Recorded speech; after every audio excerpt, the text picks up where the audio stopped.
Hey everyone, Connie here, and welcome to my blind reaction to RWBY, Vol.7, Ch.2. So, last time, our gang arrived in Atlas and decided to stop at the city underneath to try and gather what's going on and everything and figure out what they're going to do next because of the entire, fleet of ships outside of the main city in the sky. Um, but while there, they met Pietro. Pietro is voiced by Dave Fennoy. I was right in thinking that he sounded like Lee from Telltale's The Walking Dead, because it's the same voice actor. It is Dave Fennoy, which is fantastic. I think he's a great voice actor. He's been in other things too, but he's been in other Telltale games, and he was even in the PS4 Spider-Man game as a minor character you just find randomly. Um, but yeah, it's like it's just cool to get to hear him in this. And I mean, I know he's not like a big name like some of the others they've gotten on this, like Yuri Lowenthal. Speaking of Spider-Man PS4, but still, it's just cool. Um, oh, and also I guess Penny returned too. In all seriousness, though, even though I was like obviously excited to see her return, um, it's not as exciting as it would be for other characters for me personally. Not because I don't like Penny or anything. I love Penny, but Penny's return I felt was kind of obvious. It was obviously going to happen at some point. Um, didn't know exactly when, but at some point we knew it was going to happen because let's be honest, Penny was a robot. Yes, we saw her death in Volume 3 and it shocked us and hit us hard, but to say anything but it was obvious she was going to come back at some point. Come on, yes, she has a soul and she's capable of generating a semblance. She's still a robot. She can be rebuilt. Like I had even said back in that time, like, okay, so as long as her, like, I didn't use the word core, I used some other word. Um, but basic same difference. As long as it's not damaged, she can be rebuilt and probably retain all the same memories and all of that. I was completely right. And a lot of people had guessed that. So it wasn't just me or anything. A lot of people had guessed that, but some people were still on the fence about it. Some people were still on the side that, like, oh no, Penny's death, it was too impactful, it was too meaningful. It left RWBY in this semi-catatonic state for a little bit. It's too meaningful to just have her be brought back, just all willy-nilly. But no, it was obvious the moment it happened that she would be back at some point, especially with the fact that it showed Pietro, even though it only showed a tiny bit of him at that point. But the fact that it showed Pietro having watched it and being upset by it when it happened. Um, yeah, it's just like it was super obvious that it was going to happen at some point. I'm glad it took a while. I'm glad that it took 4 seasons for it to happen. Well, not four exactly, because it was the middle of season 3 that happened, but still, you understand. About 4 seasons afterwards, because it gave us time to really feel the impact of her death. On top of that, I have heard, and I don't know how true this is, but I have heard from other reactors actually that Rooster Teeth had said, the RWBY had said that Penny was dead. That she was legitimately dead. And that she wouldn't be coming back. I don't know how true that is because I don't pay attention to a lot of the crew stuff. I don't watch, like, the RWBY, I don't remember what it's called. The, like, review show that they've done for episodes. I don't pay attention to a lot of that stuff because in my eyes it's not as interesting personally. So I don't know if I didn't know about them saying that. And if that's true, it's like, well, maybe they changed their mind or maybe they were tricking us. Yeah, because it's not like companies or whatnot to trick their fans in order to make a reveal or a return or something that much more meaningful. No, companies never do shit like that. um, but yeah, it's like it was super obvious it was going to happen no matter what. Um, it was just a matter of when. So, going from that though, um, I don't know how big of a character Penny's going to be this season. She is in the opening, but that doesn't necessarily mean anything. Um, we'll just have to see. Now, we also have the Ace Ops, who have captured our team at the end. The Ace Ops are just some kind of Ace operations group for Atlas, obviously. Probably working closely under either Ironwood or Winter, which means that since they've captured and are taking our team because of the kids' illegal use of weaponry, since they're unlicensed and all, as well as other things. Um, I'm thinking they're probably going to be taken to either Ironwood or Winter. Or at least they're going to be taken up to Atlas, probably put in some kind of holding cell, and then Ironwood or Winter is going to hear about it, and that's when they're going to be brought before them. Because the thing is, yeah, Ironwood and Winter seem to be kind of putting this lockdown on Atlas right now, which makes sense with everything that's happened, and I understand, even if it's a little excessive. Just a bit. Even with that, Ironwood has clearly shown respect for Team RWBY, especially. He's shown great respect for Weiss, for example, in that one scene where they're at the art gala thing, the, what's it called, the charity auction, and Weiss, like, stands up to everyone there who's, like, laughing and joking about shit, and Ironwood's like, oh, she's the only one making sense. Yeah, so Ironwood clearly respects her viewpoints on everything going on. And we heard that he was directly responsible for getting Yang her arm, which we also now know that Pietro was specifically the one who designed it. So, yeah, I definitely think that he's not going to let them be, like, imprisoned for long. But he's still going to try and, I feel, hammer in the concept of his, well, harsh rules and regulations and all that going on in Atlas right now. That's really going to be hammered in because he feels what he's doing is necessary and right, that it's the only option. So that's going to be, I think, something he's not going to be willing to, like, falter on to any degree, which is probably how him and Oscar/Ozpin's fight is going to happen. As we see in the opening, they are at odds. Now, whether that comes to a head in an actual physical fight or just like this big argument, this big, like, separation between them, either way, it's going to be a notable moment, I feel. And with Winter, we know she's going to be in this volume because she is in the opening, and we've already seen a glimpse at her in the recorded messages in the city. I think she's going to be on Ironwood's side, but I also think she's going to try to convince Weiss and the others that it's for the best.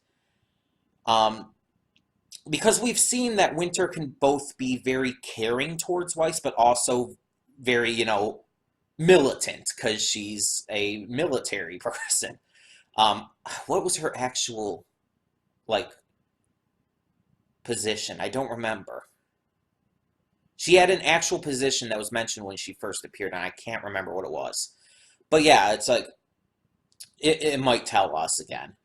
But either way, she's shown to have both of those sides to her when dealing with Weiss and others, so I assume we're going to get to see that again. Now, we also see the other Schnees in the opening, too, so I expect this volume to see Jacques and Whitley and all. I don't think it shows the mother in the opening, but that might be on purpose. Like maybe she will appear, but it's gonna kind of build up to her in a way. Um, and they don't want to reveal her appearance in the opening as much. I mean, we've seen a photo. We've seen her in a paint. Well, actually, I think it's a painting, not a photo. We saw her in a painting with the rest of the family, but that was also probably an old. In fact, I know it was an old painting because you could tell by Weiss and Winter's ages, and Whitley to a lesser degree. um, so we don't know exactly what she's like now.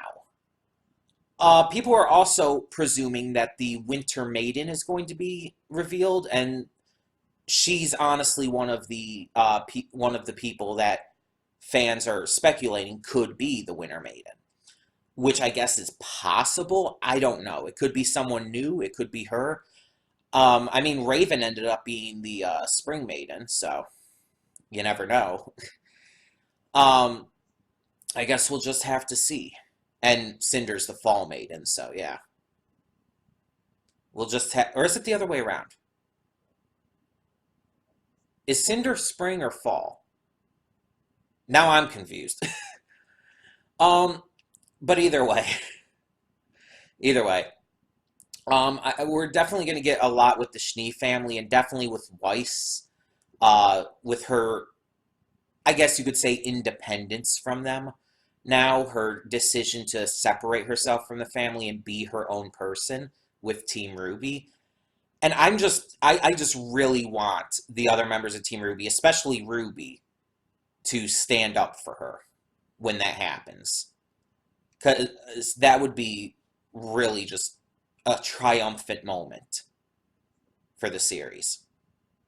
Um, and I'm not just saying that because I'm a big Weiss fan, girl. But yeah, there's a lot that we have to go into in this season and beyond. I think that Rooster Teeth said that they have plans for up to season 7 or 8 at the moment, but that they're planning for even more after that. I don't see this ending quite yet. I mean, we've only met 2 of the maidens. We have 2 more maidens to go, and I only think one of them would possibly be revealed this season. Yes, we've been getting some big answers and information lately, but I still don't see it ending for another few seasons, at least. I could see this, this is Volume 7, I could see it going up to 10, honestly. And I think I said 7 or 8 before, but I think I meant 8 or 9. But I could see this going up to 10. And I think that would probably be a good number to end on with this. Because I think at that point they'd be able to cover everything they needed to. But yeah, we're just going to kind of have to see where it goes. Kind of have to see what they give us. Not only in this episode, but beyond as well. There's a lot that I feel they really need to cover still. And a lot that I truly believe they will. I've said it before, RWBY is one of my favorite shows as of now. It is one of my favorite shows of all time. It just keeps getting better every volume, and I have so many high hopes for it. Plus, admittedly, it has some great fan art. The fan art community for RWBY is fantastic. Um, but yeah, there's so many questions as to where this is going to go. And one more thing before we start. Some people have pointed out Pietro's cough in the first episode, the fact that he's consistently coughing, and people are pointing out saying that that's never a good sign. And I kind of made the joke like, but no, I don't want to see Lee die twice. Because it's like, that was a big moment from season 1 of Telltale's The Walking Dead. That was a big deal and super emotional. So it's like, of course, certain voice actors, you just connect to certain characters. So it's like, when I think of Dave Fennoy, Lee Everett from Telltale's The Walking Dead is the character I think of. So it's like, yeah, it's going to kind of be that kind of emotional thing for me. So it's like, I don't want to see another Dave Fennoy character die like this. Especially with him being so likable. It's just like I don't like seeing likable characters die in the first place. But either way, we've been talking long enough. We got to get on with this. So, when the screen fades to black, pause this redirect and go to the description below. Follow the link to the reaction, and after you watch it, come back here to the redirect and resume play. Because after it fades to black and then fades back in, everything from that point forward will be my afterthoughts and will contain spoilers to the episode. So that being said, thank you so much for tuning in, and I will see you at the reaction. Okay, and we are back and we begin the spoilers in 3, 2, 1, now. So yeah, I don't know if I was necessarily expecting them to reach Ironwood this quickly, but I'm fine with it. It works out. So our team are headed in the transport that the Aesops brought them to. The transport's not only for the Aesops, though, we find out. Any criminals headed up to Atlas are brought to them, including apparently this freedom fighter who threw a brick at the transport and is just, I guess, being generally arrested because of it. But he tells our gang about this person named Robin and her happy huntsmen or huntresses or whatever. Robin, I'm going to assume, is the character from the opening and again, I think she was in a poster in the first episode. So I'm going to assume that she's that one character we see, the kind of mysterious looking one. I don't know how big of a role she's going to play, but I guess, again, as with anything, we'll see. But in the meantime, they go up to the school, to the academy, and teams Ruby and Juniper, or Junior, rather, now. Teams Ruby and Junior and Oscar and, yeah, Crow, yeah. Our team is offloaded, and they are brought to Ironwood, who's with Winter and Penny. Yeah, I wasn't expecting to see Penny again this soon. I didn't know she was going to be part of Ironwood's new inner circle. Winter makes sense. Like, that one is just like, duh. But I wasn't sure on I didn't think Penny would. So it's good to see them all again. I'm so happy with how Winter was portrayed here. How she was she showed both of her tough militarized side, but at the same time she also showed her caring side. It was just it was great to see like the balance between that, to see her have that, because that's kind of been her character. Yes, she does. She is, as I mentioned in the pre-thought, she's very tough. She tends to be very by the book, basically.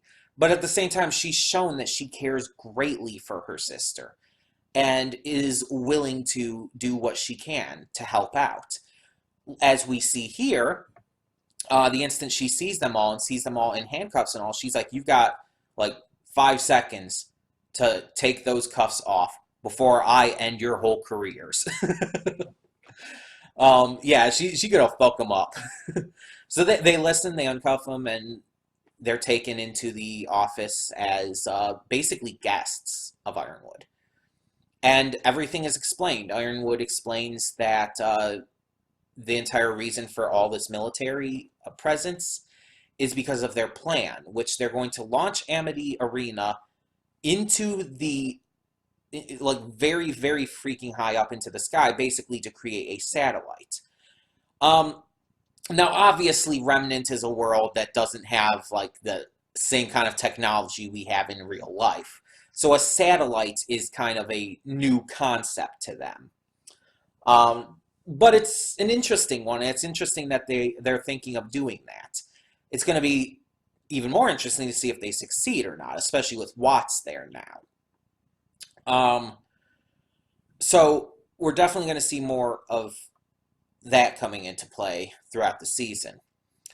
But on top of that, they also plan to reveal to everyone around Remnant Salem's existence, plans, all of that, just everything with that, which is a massive thing.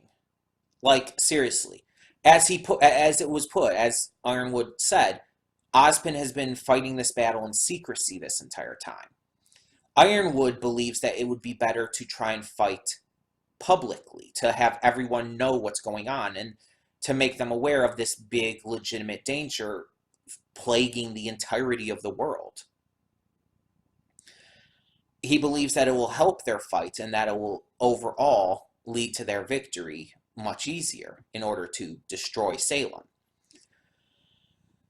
The problem with this idea is that, as is noted, it's going to cause mass panic everywhere.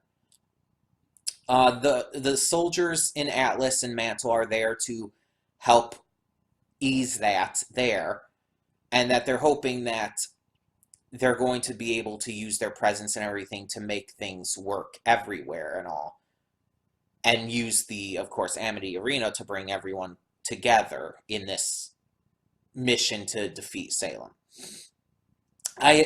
This could go very bad very quickly, though, and I'm wondering how much foresight Ironwood is truly putting into this.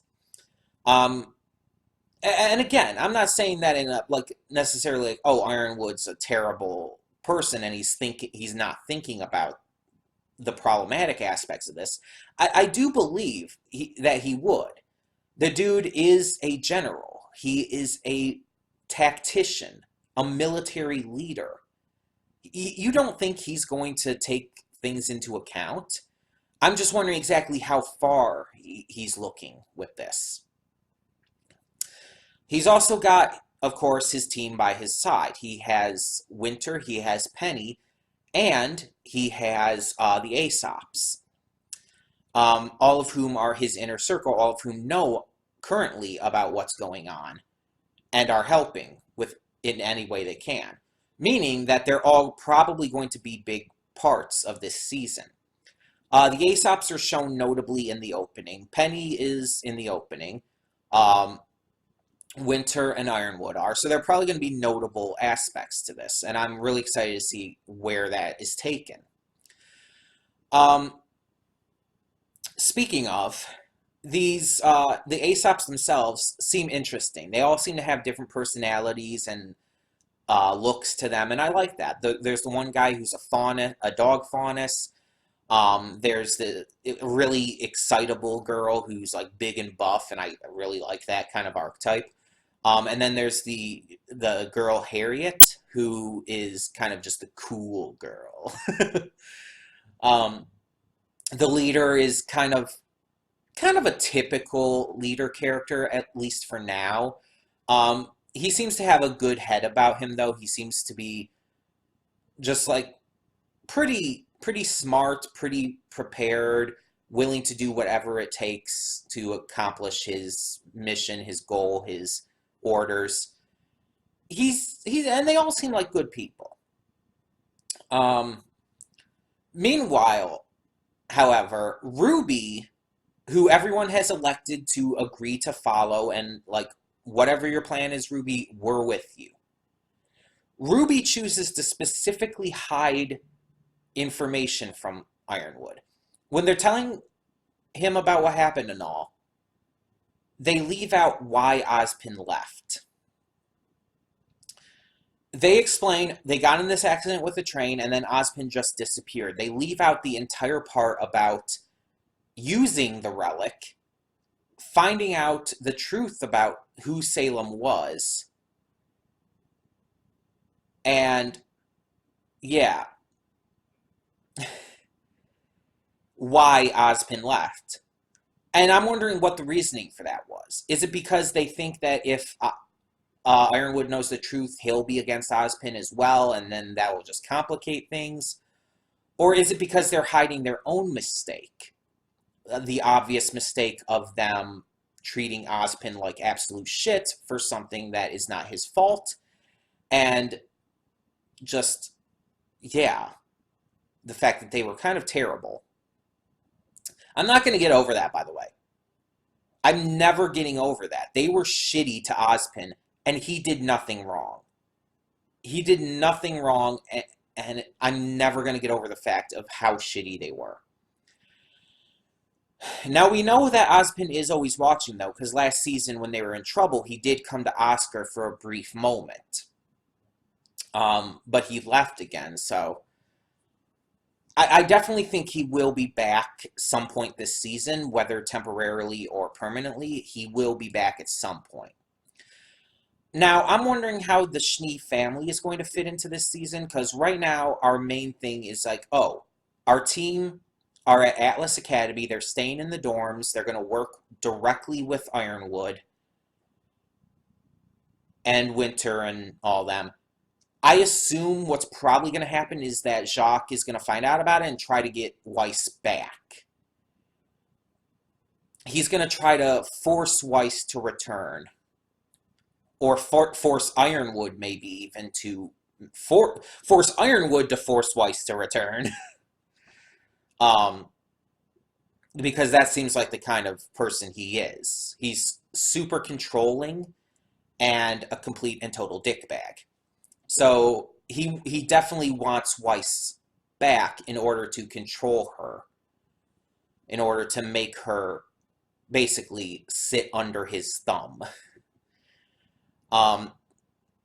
He's already, he showed that he's already upset enough by Winter doing her own thing. And it showed clearly by the fact that he tried to put Weiss under house arrest, even though that didn't end up working, that he didn't want Weiss to leave and do this as well. And I think the reason for that is because he doesn't want to lose his, like, he doesn't want his name to be dragged through the mud, basically. It's completely selfish intentions. I've actually debated ever since that entire part whether or not Jacques counts as a villain or not. And basically it's the debate on what makes a villain as compared to just an antagonist. And it's like, I could agree to the fact that he's just an antagonist. That he's like not like full villain scale at the moment. Like the point where it becomes like he's the main antagonist at the time, even if it's just for an arc of the series, then that's going to be notable. Now at the end of the episode, we also bring in Watts and Tyrion again. We know they were sent here, so that's not a surprise. And I think this season we're going to find out more about Watts. He's from Atlas. He's tech genius. He, as we know now, is behind a lot of the tech in Atlas and Mantle and all. So we're probably going to find out who he is, why he's the way he is, why he's a bad guy, why he's with Salem, and all of that jazz. We'll probably find out his backstory. Because we already know, like, in terms of Salem's lot, her entire inner circle, we already know that, what is his name? Hazel. We know Hazel's backstory and his reasoning for being with Salem. But he's the only one. We don't know Cinder's, we don't know Watts, we don't know Tyrion's. So it's like, there's still a lot we don't know about her inner circle. And I'm thinking we're going to learn that about Watts here. Now, some people have said that Watts will probably be the main antagonist for this season, and I could definitely see a Watts and Tyrion together, but especially Watts. And some people are saying that because of that, he probably won't last past this season. Some people are actually saying that he'll either die or just be imprisoned or something. And I don't think that's true. I don't think he'll die for sure. If he is imprisoned, then he will be released at some point in the future. I don't think he'll die. I just don't see it happening. I think he will be defeated if he is the main antagonist of the season, the main villain. I think he will be defeated, but that he'll probably go back to Salem in the same way that Cinder did, in the same way that Tyrion did, yada yada. So yeah, we'll just have to see. Now, the thing is, Watts is also as I mentioned, a very smart person. So he's not going to do a lot of the fighting himself. He's going to try to take things in a more sneaky way, I guess you could say. He's going to try to be a little more subtle about it. Of course, hack technology and shit. And make other people do the fighting for him. That's not to say I don't think he can fight. I definitely believe he can fight. And I definitely believe he will. But I think he's going to try to like do more from the background, at least at first, with Tyrion taking more of an active role. But we'll just have to see. Either way, I'm excited. Yeah, this was another great episode. Really continued off the last well. Showed us that, yeah, Ironwood's a good guy, and he's trying to do what's right. He legitimately is. He's just taking things a little too far. And we see how great Winter is. It's great to have Winter back. Like, everybody's been wanting her back, so it's great to have her back. The moment when Weiss just goes up and just hugs her, just super happy to see her. It's like, oh, that was so sweet. Because when Weiss initially escaped, she wanted to find Winter. When she initially escaped from the mansion and everything, that was what she wanted to do. It did not end up working. As we know. So, yeah, now that she's finally reunited with her sister, yeah, of course she's going to go up and hug her. She missed her, and she loves her. Hell, it's the only family member she truly has that she loves. I mean, we don't really know much about her relationship with her mom, but we can presume that it's not as close. But yeah, it was great to see. But yeah, I'm really curious. Why is RWBY hiding the information? Is it because they want to hide? Is it because she wants to hide their fuck up on making Oz disappear, for basically being assholes to him, or is it because they're trying to hide the truth still? Because that would be very hypocritical of them, would it not? Or at least RWBY, because she's the one who's hiding it specifically. Like they were all so complaining. They were all so angry at Ozpin for hiding this, and now RWBY's hiding it. Maybe it's also a sign that she doesn't fully trust Ironwood yet. There's a lot that this could signify, so we'll just have to see. In the meantime, tell me what you thought of this episode down in the comments below, and thank you so much for tuning in. For now, I'm Connie, and I'm signing off. See y'all next time. Hey everyone, Connie here, and thank you so much for tuning into today's video. If you want to check out any of my social media links and more, please check them out over to the side. And if you have any comments, questions, concerns, please leave those down below. In the meantime, though, thank you so much once again for tuning in. For now, I'm Connie, and I'm signing off. See y'all next time.